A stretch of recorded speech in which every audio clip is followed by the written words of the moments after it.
महज चंद महीने बाद बिहार में राज्यसभा कोटे से खाली हुए 5 सीट पर चुनाव होना है और 5 सीट में 1 सीट पर पेच फंस गया है। नमस्कार, आदाब, सत श्री अकाल। मैं हूं मनोज नारायण सिंह और आप देख रहे हैं मंथन टुडे। बिहार में राज्यसभा का 5 सीट खाली होने वाला है और इसमें 2 सीट जेडीयू कोटे का, 2 सीट आरजेडी कोटे का और 1 सीट बीजेपी कोटे का, जिस पर पहले उपेंद्र कुशवाहा गए हुए थे राज्यसभा। 5 सीट खाली होने वाला है।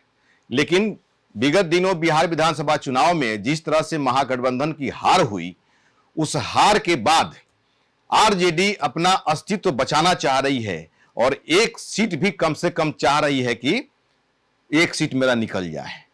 और जिस तरह से पिछले चुनाव में, विधानसभा चुनाव में आरजेडी का माई समीकरण पूरी तरह से ध्वस्त हो गया, आरजेडी यहां भी गेम खेलना चाह रही है कि जिस तरह से मुस्लिम वोट बैंक ओवैसी की तरफ शिफ्ट कर गया, तो फिर ये मुस्लिम वोट बैंक पर राजनीति करने वाली है आरजेडी।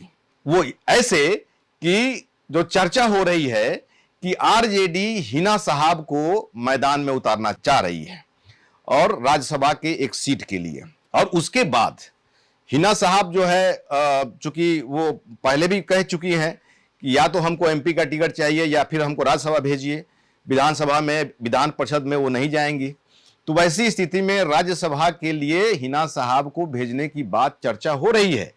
और उसके बाद एआईएमआईएम के सुप्रीमो ओवैसी को कहा जाएगा कि ये जो 6 सीट घट रहा है, जो 6 वोट घट रहा है, इसमें 5 वोट आप अपना दीजिए। वैसी स्थिति में ये कहीं ना कहीं मुस्लिम वोट बैंक के तुष्टीकरण की राजनीति जो है यहां पर सक्रिय हो जाएगी। तो वैसी स्थिति में ओवैसी क्या गेम करेंगे, ये भी चर्चा हो रही है। ओवैसी को, चूंकि ओवैसी पहले भी विधानसभा चुनाव में दोस्ताना हाथ बढ़ा चुके थे, जिसे आरजेडी ने अस्वीकार कर दिया था, लेकिन उसका हर्जाना भुगतना पड़ा आरजेडी को। तो वैसी स्थिति में जो हिना साहब उम्मीदवार बनेंगी, 6 वोट कम पड़ेगा।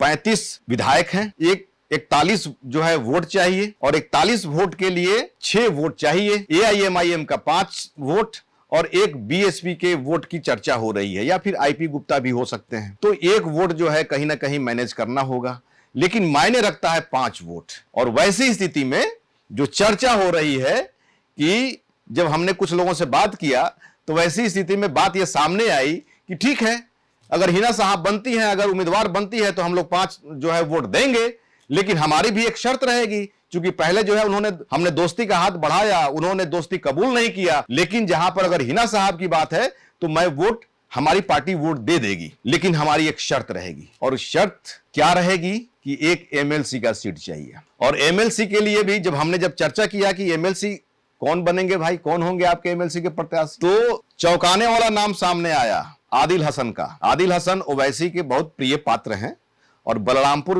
विधानसभा सीट से वो चुनाव हार गए। मात्र 389 वोट से वो चुनाव हारे और युवा हैं, कर्मठ हैं।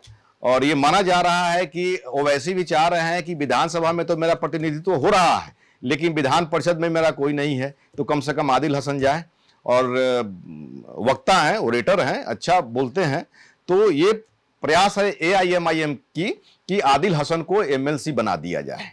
तो वैसी स्थिति में फिर जो है ओवैसी आरजेडी को फंसा देंगे। 25 वोट चाहिए, तो यहां पर जो है 25 वोट जो है ऑलरेडी आरजेडी के पास है, तो आप जो है हमारे एमएलसी के लिए आप वोट दे दीजिए, मैं आपके जो उम्मीदवार होंगे हिना साहब, उनके लिए मैं वोट दे दूंगा। तो यहां पर ये जो है मुस्लिम वोट बैंक के लिए जो है यहां पर ये राजनीति होना शुरू हो गया है। सियासत के गलियारे में इस बात की चर्चा हो रही है कि आरजेडी अपनी इज्जत बचाने के लिए 1 सीट पर भी जो है अपनी दावा ठोकेगी। और उम्मीदवार कौन होगा? हिना साहब। और ओवैसी से वोट लिया जाएगा, उनके विधायकों का, और ओवैसी जो है अपनी शर्तों पर वोट देने के लिए तैयार होंगे। जैसा कि उनके जो भी कार्यकर्ता हैं, चाहे जो सियासत के गलियारे में चर्चा हो रही है, वो देने में कोई हिचक उनको नहीं होगी, वो दे देंगे। लेकिन शर्त यही रहेगी कि हमको एमएलसी सीट चाहिए। और एमएलसी किसको बनाएंगे? आदिल हसन को। यही जो है गुणा गणित अभी जो है मौजूदा समय में चल रहा है। अब आने वाला समय बताएगा कि क्या खेला होता है, आरजेडी क्या खेला खेलती है, ओवैसी क्या खेला खेलते हैं। आने वाला समय बताएगा। लेकिन यहां पर जो है जिस तरह से आरजेडी के हाथ से मुस्लिम वोट खिसकता हुआ, माने खिसक गया है, खिसकता हुआ क्या, खिसक गया है और ओवैसी में शिफ्ट कर गया है। तो वैसी स्थिति में माई समकोण को दुरुस्त करने के लिए आरजेडी हिना साहब को राज्यसभा भेजने के लिए उम्मीदवार बनाने की कोशिश में है। ऐसे ही खबर देखने के लिए देखते रहिए मंथन टुडे। हमारे चैनल को लाइक करिए, सब्सक्राइब करिए और अधिक से अधिक लोगों तक शेयर करिए। बहुत बहुत शुक्रिया।